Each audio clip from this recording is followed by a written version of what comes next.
မြန်မာ 3D channel ကိုအောက်ဖိနာဆင်လျက်ရှိတဲ့ပရိသတ်များအားလုံးပဲမင်္ဂလာပါရှင်။ကျမတို့ channel ကနေပြီးတော့ပရိသတ်ကြီးတို့အတွက်စိတ်ဝင်စားစရာကောင်းတဲ့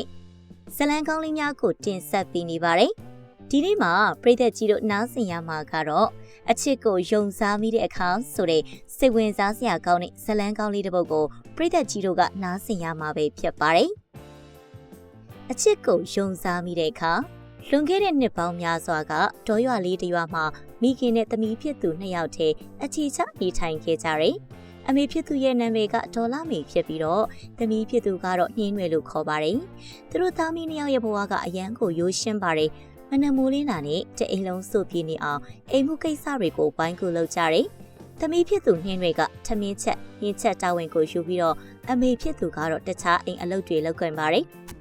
အမေဖြစ်သူကတော့တခြားအိမ်အလုပ်တွေကိုလုပ်ကင်ပါတယ်။ထမင်းစားတော့ပြီးတာနဲ့သားမီးနှစ်ယောက်ကအိမ်နောက်ဖေးကဥယျာဉ်ခြံလေးတွေကိုဆင်းပြီးတော့ဟင်းသီးဟင်းရွက်တွေစိုက်ပျိုးကြပါတယ်။သူတို့ဟာကိုယ်တိုင်စိုက်ထားတဲ့အသီးနှံတွေကိုရောင်းချပြီးရှားတဲ့ငွေလေးနဲ့စံဝယ်စီဝယ်ကအေးအေးချမ်းချမ်းနေထိုင်ကြတာပါ။ဒီလိုဘဝမျိုးကိုပဲသူတို့သားမီးနှစ်ယောက်လုံးအယမ်းကျင့်နဲ့ပျော်ရွှင်နေကြတာပေါ့။နေ့တိုင်းခြံထဲကနေဟင်းရွက်တွေခူးပြီးတာနဲ့အမေဖြစ်သူကအဲ့ဒီဟင်းရွက်တွေကိုဈေးထဲသွားရောင်းလေးရှိတယ်။နှင်းတွေကတော့အိမ်ရှိမှဟင်းရွက်ခင်းလေးခင်းပြီးရောင်းရင်အိမ်ကိုစောင့်ရှောက်ရပါတယ်။နှင်းတွေဟာရွာထဲမှာရုပ်ရည်ချုံမောလာပါတဲ့မိန်းကလေးတစ်ယောက်ဖြစ်တာကြောင့်အမေဖြစ်သူဈေးသွားတဲ့အခါဆိုရင်ရွာတွေကကာလာသားတွေဟာသူမကိုဝိုင်းဝန်းပံ့ပိုးကြတာပေါ့။ဒါပေမဲ့နှင်းတွေကတော့ဘယ်သူမှစိတ်ဝင်စားပါဘူး။အမေဖြစ်သူကသူမကိုအမြဲတမ်းတွင်တင်ဆုံးမလေးရှိလို့ပါ။သမီးလေးအမေကသမီးကိုအချစ်ရေးတွေနဲ့အချိန်မကုန်စေချင်ဘူးဘယ်သူနဲ့မှလည်းစကားအပိုတွေမပြောပါနဲ့အပြင်သွားမယ်လေပတ်မယ်ဆိုရင်လည်းလိုက်မသွားနဲ့အောင်အထူးသဖြင့်ညဘက်မိုးချုပ်အပြင်ထွက်တာကမိန်းကလေးတစ်ယောက်အတွက်အယမ်းအန္တရာယ်များတယ်ဒီစကားတွေဟာသူ့အမေသူမကိုအမြဲလိုလိုတွင်တင်ဆုံးမနေတဲ့စကားတွေဖြစ်တာပေါ့နှင်းတွေကလည်းအမေပြောသမျှကိုတက်သွေးမတိန်နာချောင်းပါတယ်ဘယ်နဲ့ချိန်မဲလာပိုးပန်းချပါစေသူမကတော့အမြဲတမ်းညှင်းပေခဲ့ပါတယ်နေဝင်ရီရိုးအချိတ်ရောက်ပြီဆိုရင်တော့နှင်းရွယ်တယောက်ခြံထဲမှာရေးလောင်ပြီးအမေပြန်လာရင်စားဖို့အတွက်ဟင်းလေးတွေချက်ထားတတ်ပါတယ်။အမေပြန်လာရင်တော့ရေမိုးချိုးဝစ်စားလေးပြီးသားမီးနှစ်ယောက်ပျော်ပျော်ပါပါထမင်းလက်စုံစားကြတာပေါ့ကွယ်။သူတို့ဘဝလေးကဒီလိုပဲနေစဉ်လဲပတ်နေပါတယ်။တနေ့မနက်မှာတော့အမေဖြစ်သူဈေးသွားနေတော့နှင်းရွယ်အိမ်ရှိမှဟင်းရွက်ရောင်းနေရင်သူမနဲ့တက်တူရွယ်တို့မိန်းကလေးတစ်ယောက်ရောက်လာပါတယ်။အဲ့ဒီမိန်းကလေးနာမည်က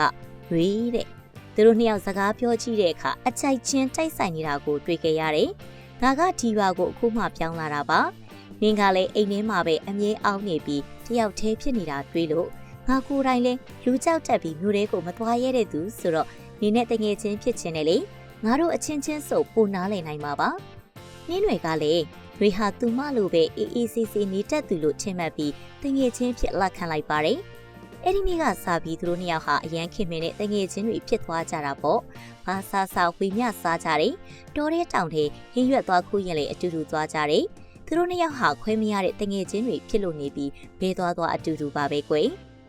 တငယ်ချင်းချင်းဘဲတုန်းကမှမငင်းရက်ခဲ့ကြပါဘူး။အဲ့ဒီနောက်မကြခင်ရက်ပိုင်းမှာပဲတွေကနှင်းရွယ်စီအိမ်အထိလာလဲပြီးသူတငယ်ချင်းတယောက်ရဲ့မွေးနေ့ပွဲသွားဖို့ခေါ်ပါတယ်။အစာပိုင်းမှာတော့နှင်းတွေကညင်းတာပေါ့။အမေကအပြင်ပေးမထွက်ဘူး။လေပတ်တာမျိုးမချိုက်ဘူးလို့ပြောပေမဲ့တွေကတော့မရမကစွတ်ခေါ်ပါတယ်။ငါတို့ကဘဲသွားအတူသွားမယ်လို့ဂတိပေးထားကြတယ်လေဆိုပြီးတငယ်ချင်းတန်ရောစင်နဲ့အတင်းတိုက်တွန်းတော့တာပါပဲ။နှင်းတွေလေတခြားရွေးချယ်စရာမရှိတော့တာနဲ့နောက်ဆုံးတော့လိုက်သွားဖို့သဘောတူလိုက်ရပါတယ်။ဒါပေမဲ့စီကန်းလေးတစ်ခုတော့ထားလိုက်တယ်။အဲ့ဒါကတော့အမေဈေးကပြန်မလာခင်အိမ်အရောက်ပြန်ရမယ်ဆိုတာပါပဲ။တွေကလည်းအဲ့ဒီအတိုင်းဖြစ်စေရမယ်လို့ဂရုပေးလိုက်ပါတယ်။သူတို့ချိန်ထားတဲ့နေရာကိုရောက်တော့အဲ့ဒီနေရာကတောဆက်ကတောင်သူတွေနားဖို့စောက်ထားတဲ့တဲအိုလေးတစ်လုံးပဲဖြစ်ပါတယ်။ရွာကလူငယ်တွေဆိုတော့လေရိုးရိုးရှင်းရှင်းပဲအရက်ဖြူအနေငယ်ရဲ့အမီဟင်းပွဲတပွဲနှစ်ပွဲရဲ့နဲ့တင်ပြောနေကြတာပါတခါမှအရက်မထောက်ဘူးတဲ့နှင်းတွေကတော့အရက်နဲ့ရတာနဲ့တင်မခံနိုင်တော့ဘူးဒါပေမဲ့နှစ်ခွက်သုံးခွက်လောက်ညီးချပြီးတဲ့နောက်မှာတော့အရက်ကခါလေးခါဆက်လေးဆက်တယ်ဘာမှလည်းမကောင်းပါဘူးလို့ညီးမိပါတယ်အဲ့ဒါကိုဝိုင်းတွေကလူတွေကြတော့ဝိုင်းရဲ့ကြပြီးမကြခင်ကျင့်သားရသွားမှာပါလို့ပြန်ပြောကြတယ်အဲ့ဒီနောက်မှာတော့အားလုံးပဲအားရပါရတောက်ကြစားကြရင်ဘူးလာတဲ့အခါသချင်းတွေအော်ဆိုကောက်ခုံချနဲ့အရန်ကိုပြောစရာကောင်းနေပါတယ်။နင်းတွေကိုယ်တိုင်လေးတစ်ခါမှမကြုံဘူးတဲ့ဒီလိုပတ်ဝန်းကျင်မျိုးကြောင့်အရန်ကိုစိတ်လှုပ်ရှားနေမိပါတယ်။ အရက်တောက်တာကလူကိုတလောက်တောင်ပေါ်ပါလွင်မျောပြီးပျော်ရွှင်စေမှန်းသူတစ်ခါမှမသိခဲ့ဘူးလေနေဝင်ကနီးအချိန်မှာတော့ຫນွေကဂတိတိုင်းနှင်းရွယ်ကိုအိမ်အထိလိုက်ပို့ပေးပါတယ်နှင်းရွယ်လည်းအိမ်ရောက်တာနဲ့အမြန်ပဲရေမိုးချိုးအဝတ်စားလဲပြီးအမေပြန်လာရင်ဘာမှမရိပ်မိအောင်အရင်အတိုင်းအိမ်အလုပ်တွေလုပ်ပြီးစောင့်နေလိုက်ပါတယ်အဲ့ဒီနေ့ကစပြီးနှင်းရွယ်ဟာအပျော်ပေါက်ကိုဆွဲလန်းသွားပါတော့တယ်တရက်လောက်မှအပြင်းမထွက်ရအရက်မတော့ရရင်တကူလုံးရားကြီးကြီးနဲ့နေလို့မထိထိုင်လို့မသာဖြစ်လာရတယ်အဲ့ဒီလိုနဲ့တနေ့မှာတော့နှင်းရွယ်နဲ့ဝေတို့ထုံးစံအတိုင်းအပြင်ထွက်ပြီးတောက်ချစားကြပြန်ပါတယ်ဒါပေမဲ့အဲ့ဒီနေ့မှာတော့သူတို့နှစ်ယောက်လုံးပျော်တာလွန်သွားပြီးအရင်လိုအချိန်မှန်ပြန်ဖို့မေ့လျော့သွားကြပါတော့တယ်။အဲ့ဒီနေ့ကသားမီးနှစ်ယောက်ခြံထဲမှာအတူတူအလုပ်လုပ်ခဲ့ကြပေမဲ့အမေဖြစ်သူဈေးကပြန်လာတဲ့အခါမှာတော့အိမ်မှာသမီးဖြစ်သူကိုမတွေ့ရတော့ပါဘူး။သမီးဘဲသွားလို့ဘဲသွားမှန်းမသိတာနဲ့စိုးရင်တကြီးနဲ့ပဲအိမ်ရှိမှရက်ဆောင်နေမိပါတယ်။မချခင်မှာပဲသမီးဖြစ်သူဟာမူးရိုင်ပြီးအိမ်ပြန်ရောက်လာတာကိုတွေ့လိုက်ရတော့အမေဖြစ်သူကအယမ်းကိုစိတ်ပြက်ဒေါသထွက်သွားရပါတယ်။ဒါပေမဲ့အတိတရားမရှိတဲ့မူးနေတဲ့သူကိုအဖိုးလုပ်တွေမပြောချင်တာနဲ့ဘာမှမစူတော့ပဲအိမ်ကန်းထဲဝင်အိပ်ဖို့ပဲမောင်းလွှတ်လိုက်ပါတော့တယ်။နောက်တနေ့မနက်လေးမှတော့အမေဖြစ်သူကသမီးကိုခေါ်ပြီးစုံမပါတော့တယ်။သမီးအမေချမှတ်ထားတဲ့စီကန်းတွေကိုသမီးဘလို့တောင်ချိုးဖောက်ရက်တာလေ။အမေကိုအမှန်တိုင်းပြောစမ်းမင်းညကသမီးကိုဘသူကအပြင်ခေါ်သွားတာလေ။ညဘက်အပြင်ထွက်တာအနေရများတယ်လို့အမေဘယ်နှခေါက်ပြောရမလဲ။နင်းရွယ်ကတော့ခေါင်းမမနဲ့ပဲပြန်ပြောလိုက်တယ်။သမီးတယောက်တည်းသွားတာပါအမေဘယ်သူနဲ့မှမသွားပါဘူးပြီးတော့သမီးလည်းအရွယ်ရောက်နေပြီပဲအမေကဘာတွေဒီလောက်တောင်စိုးရိမ်နေတာလဲသမီးခိုးပါသားကိုဂယုစိုက်တတ်ပါတယ်သမီးအရွယ်ရောက်လာတာဟုတ်ပါတယ်ဒါပေမဲ့အမေတို့လိုမိဘတွေအတွက်တော့သမီးဟာအမြဲတမ်းခလေးလေးလိုပါပဲအမေတောင်းပန်ပါတယ်နောက်တစ်ခါဒီလိုမျိုးထပ်မဖြစ်ပါစေနဲ့အမေမှသမီးတယောက်တည်းရှိတာမို့အမေစကားကိုနားထောင်ပါအောင်နင်းရွယ်ဟာအမေစကားကိုအင်တင်တင်နဲ့နားထောင်တယ်လို့လုပ်ခဲ့ပေမဲ့စိတ်ထဲမှာတော့ဘာမှသိမရှိလာပါဘူး။အဲ့ဒီနေ့ကစပြီးအမေဖြစ်သူဟာသမီးကိုစိတ်မချတာနဲ့ဈေးကိုမသွားတော့ပဲအိမ်ရှိမှာပဲဆိုင်လေးခင်းပြီးသမီးနဲ့အတူထိုင်ရောက်ပါတော့တယ်။နင်းရွယ်ကတော့အမေကဒီလိုနည်းနဲ့ထိန်ချုပ်လိုက်တာကိုအယမ်းစိတ်ညစ်သွားပေမဲ့ဘာမှတော့မတတ်နိုင်ခဲ့ဘူးပေါ့။ဒါပေမဲ့အမေကဘလောက်ပဲဘေးနာကကတ်နေပါစေအောင်တော့နောက်ဆုံးမှာတော့နှင်းရွယ်ဟာအမေမျက်စိအောက်ကနေလွတ်အောင်ထွက်ပြေးဖို့နီလန်းရှာနိုင်ခဲ့ပြီးတငယ်ချင်းတွေနဲ့အရက်သွားတောက်ပြန်ပါတယ်။အရက်ပြက်နေတာကြာပြီးဖြစ်တဲ့နှင်းတွေဟာဒီနေ့တော့အဝါတောက်လိုက်အောင်မေအမေစီကအဆူခံရတာလေးနဲ့တော့တန်ပါတယ်ဆိုပြီးကိုပြောနေမိပါတယ်။အဲဒီနေ့ကနှင်းတွေနဲ့တငယ်ချင်းတွေဟာညနေတဲ့အထိတောက်စားကြတယ်။မကြခင်မှာပဲနှွေနဲ့သူကြီးစားကအိမ်ပြန်သွားကြပေမဲ့နှင်းတွေကတော့တငယ်ချင်းရဲ့တငယ်ချင်းဖြစ်တဲ့အမျိုးသားတစ်ယောက်နဲ့ကြံရိတ်ခဲ့ပါတယ်။သူတို့နှစ်ယောက်ချက်တောက်ရင်စကားတွေပြောပြကြရာကနေစကားချင်းအယမ်းတဲ့သွားကြတယ်။အဲဒီချိန်မှာပဲအဲ့ဒီလူကနှင်းတွေကိုစတင်ဝန်ခံပါတော့တယ်။သူကနှင်းတွေကိုမြင်မြင်ချင်းကလေးကဆွဲလန်းခဲ့တာဖြစ်ပြီးတခြားဖေမင်းကလေးကိုမှဒီလောက်ထိမချစ်ဘူးကြောင့်နင်းရွယ်ဟာသူနှလုံးသားကိုပထမဆုံးအချိန်လှုပ်ခတ်သွားစေတဲ့မိန်းကလေးဖြစ်ကြောင်းချိုသားသားပြောဆိုပြီးမြှူဆွဲပါတော့တယ်။အဲ့ဒီလိုနဲ့ယောက်ျားတစ်ယောက်ရဲ့အပြောဆိုချိုတာမှုတွေအောင်မှာနင်းရွယ်တစ်ယောက်တာယာမိန်မော်သွားပြီး